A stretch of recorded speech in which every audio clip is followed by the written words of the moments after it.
Le hago una pregunta anecdótica, doctor, ya que estamos.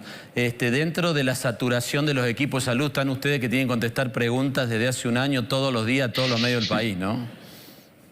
No, a mí la verdad que no me molesta, al contrario, me importa que la gente sepa sobre todo la verdad, la realidad de lo que pasa, porque hace falta eso para poder cuidarse correctamente. Y estoy muy en contra de muchos otros colegas quizás que durante mucho tiempo estuvieron en silencio y hoy se sienten alarmados, ¿no? Digamos, los mismos que me decían que yo era alarmista, que yo era terrorista de la salud, bueno. En ese sentido, doctor Camburian, hoy se conoció un informe de la Fundación de Bill Gates que llegó a Argentina y a despachos del gobierno, donde estaba planteando un escenario muy complicado para la Argentina, hablando, por ejemplo, de que no está muy lejano de llegar a la cifra de 400 muertos y de miles de contagiados. ¿Lo pudo leer o se enteró y qué opina al respecto? Yo leo el idioma de la calle de la Argentina, de acá a 20 kilómetros de la capital federal. Ese idioma coincide con el idioma de los informes internacionales, en donde hace yo ya semanas vengo diciendo que en mayo, junio, julio vamos a tener entre 35 y 40 mil casos diarios y vamos a tener un aumento muy considerable de la mortalidad.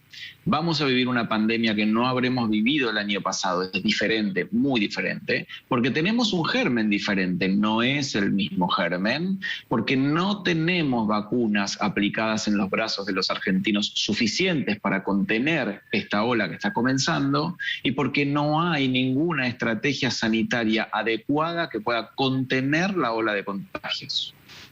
Bueno, doctor, a ver, dijo muchas cosas que me gustaría ir puntualizando en una. ¿Por qué la tasa de mortalidad crecería respecto de lo que hay ahora, que parece baja, la tasa de letalidad del virus?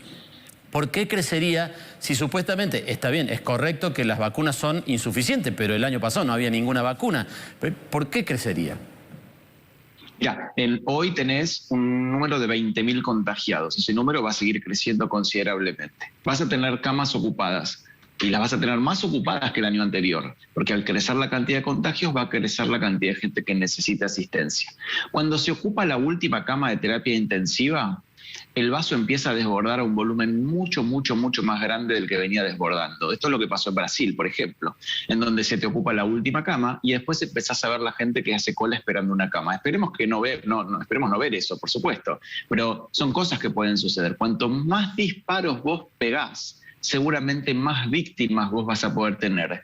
Este virus de este año contagia el doble o el triple. Por lo tanto, es muy posible que haya más víctimas respecto del año anterior. Por eso, sin dudas, vas a tener lo que decías recién, 400 muertos, 350 muertos en promedio. Bueno, doctor, ¿por qué habla usted de germen? Disculpen mi ignorancia en la terminología científica, pero ¿otro germen, otra cepa, es lo mismo, otra variante del virus? Sí, ahora se le dice variante, digamos, en definitiva es un germen que mutó, se adaptó, se conformó de una manera diferente para que toda la estructura de un organismo que se preparó durante un año para defenderse contra el coronavirus del año pasado, este año le sea a este mismo organismo más difícil. Se adaptó, es un germen mucho más inteligente que nosotros. Dice, si a mí me atacan por este lado, yo voy a cambiar mi conformación y voy a hacer que no me reconozcan. Entonces, se hizo más contagioso y posiblemente se va a hacer más letal. Y doctor, la persona que se contagió de coronavirus en agosto del año pasado, agosto-septiembre, que fue el pico de la primera ola, ¿no? ¿Tiene que estar más tranquila o ya no le vale esa inmunidad? No, digamos, no sabemos si le vale o no le vale. Yo, por ejemplo, estuve contagiado y yo no sé si soy inmune a esta nueva cepa, no sé si me puedo volver a contagiar, porque encima se vio también en otros países en donde está mucho más avanzada la segunda ola que esta cepa actual genera mayor cantidad de recontagios que la cepa original. Así que la verdad que nadie tiene que estar tranquilo y a pesar de estar vacunado también, uno tiene que seguir cuidándose. Ustedes fíjense que personas con 2 dosis también se terminaron infectando, ¿no? Ahí en ese punto, doctor, en esa misma línea de análisis, acá Córdoba hoy tuvo un récord de vacunación, más de 23.000 personas vacunadas. Usted, por lo que veo, no le asigna mucha importancia al aumento del ritmo de vacunación en la Argentina, que de hecho es bastante lento. No, en realidad no es que no le asigne importancia. La Argentina tiene 7.200.000 dosis en su suelo. Sin embargo, tiene 4.200.000 o 300.000 dosis aplicadas. Entonces, hay como cerca de 3 millones de dosis que no están siendo aplicadas. Entonces, mi pregunta o mi inquietud es si el programa de vacunación es realmente un programa. Evidentemente no, porque digamos, la verdad que hoy no se necesita que lleguen más vacunas, se necesita que las vacunas que están en la Argentina se apliquen. Está bien. Doctor, cuando usted habla de la falta de estrategia sanitaria, a ver, poniéndome del lado del gobierno un ratito, ¿cuál sería la estrategia sanitaria que debería tener? O sea, hay dos formas, mira. O vos detectás, identificás a los enfermos que están detrás de la puerta, los identificás y decís, bueno, este grupo está enfermo, entonces lo voy a aislar, lo voy a separar, va a cumplir el aislamiento y se terminó el contagio. O vos no identificás a los enfermos y decís, bueno, aíslo a todo el mundo por las dudas.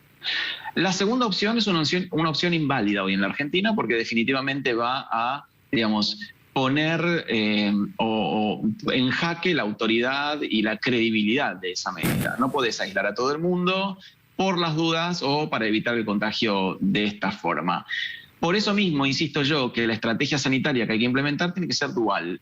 Buscar a los enfermos, es decir, testear 200, 300, 400.000 personas por día y separar al positivo y a sus contactos estrechos en forma localizada. Si en tu barrio hay muchos positivos, vamos a aislar tu barrio, pero no vamos a aislar el barrio que está al lado porque tiene que seguir trabajando.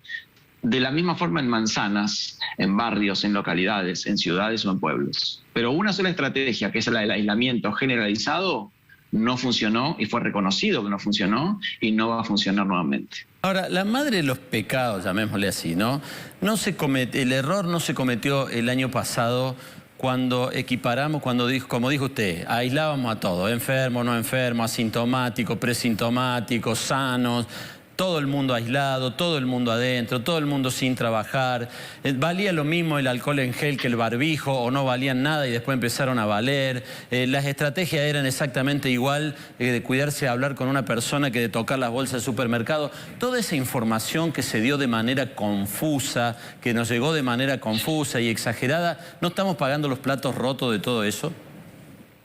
No, yo no creo que estemos pagando los platos rotos. Bueno, sí, en algunos aspectos sí, por supuesto, en los aspectos económicos, sociales, por supuesto que sí estamos pagando los platos rotos de un encierro muy, muy prolongado y sin ningún tipo de sentido.